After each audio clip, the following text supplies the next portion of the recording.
Uy guys, hello! What's up? So ito na ang aking setup and so far medyo satisfied na ako sa itsura niya.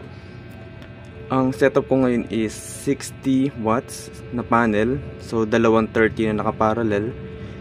Pero ang harvest niya is napakaliit pa lang ngayon, siguro makulimlim. Nagbabad yung pag-ulan kasi ngayon.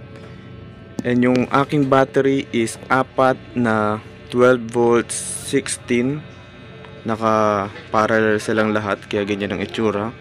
So that's total na 768 watts. Pero gel type siya kaya kalahati lang, so around 380 something.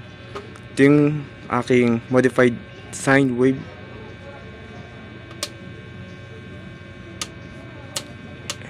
Yan na siya. And meron ako ditong watt meter, DC watt meter, para makita kung ano yung kasalukuyang reading or yung power na na-harvest. And meron ako ditong mga breaker. Isa is para sa solar panel, you know, and isa is para sa mga load gaya nito, you know. Ito is hindi ko pa nakakabit kasi AC to. So pag meron na ako nung para sa pay-to na inverter, doon ko i-connect to. Chill lang muna yan dyan. Meron ako ditong step down DC 8 amps na capacity. Meron din siyang heatsink, you know. So dito na ako connect yung mga ilaw. So in-undervolt ko siya ng, hindi kita sa screen, nag-blink siya, pero siya ay nakaset sa 9 volts ngayon or 8.96. Pinipihit ko siya minsan, depende sa lakas ng araw. Sa ngayon is mahina yung araw, kaya nakaganyan lang.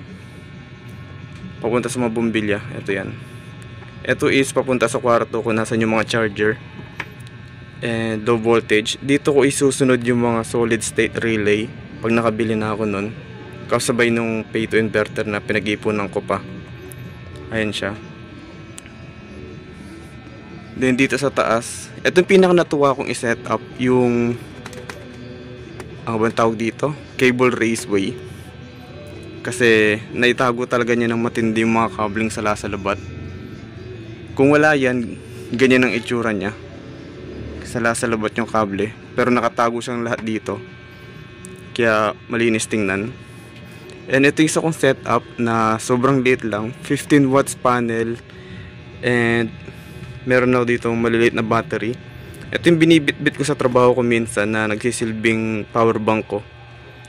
Maliit lang na battery yan, 12 volts 5 amps. Tapos meron akong bitbit na maliit na fast charging module, so doon ko i-connect. So far okay yung resulta, nakakatuwa. Plano akong bumili na sa pang ganito para iwan ko sa locker ko, para meron akong pag-charge dyan doon lagi. So ito yung isang setup na mas maliit, nakakonect siya dito. Ito is ilaw lang nakasaksak. And ito yung ventilador ko sa ulunan ko para di mainit syempre. So yun lang, ito yung setup ko. So far natutuwa ako mag-build ng setup. So magsisilbing ito yung bago kong hobby. Dati laro, napuntang kain, naging bike, and may pang-apat na hobby ko is nakakatuwa. Ang dami ko natutunan. So it's been 2 years now na nagbi-build ako neto. Nag-start ako is 2023 January. Sa mga naunang subscriber, alam na naman siguro nila yon. Mag-backtrack din kayo sa YouTube ko, makikita nyo. And nagsimula ako sa sobrang liit lang talaga. Isang ganto, isang 15 watts na panel, then isang battery. Talagang literal na ilaw lang yung kaya niya. Then ginawa ko ng 2 battery, kinaya ng pag-charge ng cellphone. Kinuha ko ng 4, buong gabi na ako may ilaw, libre na. Then charging ko ng cellphone, okay na. Halos lahat lagi cellphone dito na naka-charge lagi. Ilaw namin 24 hours dito na. Then pag meron na akong pay to inverter, plano ko pala is 1.6 muna. 1.6 para sa ref and para sa ventilador. Tapos bibili ako ng 2 100 watts na panel para continuous yung charging niya. Tapos pag gabi, balik siya sa ilaw lang kapag okay na yung charge. Tapos plano kong bumili ng 4 na 12 volts 25 amps. Yung parang kasing laki lang ng sa e-bike na battery, dadagdag ko dito Then by next year, upgrade tayo ng 24 volts. So sa ngayon is naka 12 volt setup siya. Kita nyo, 12.5.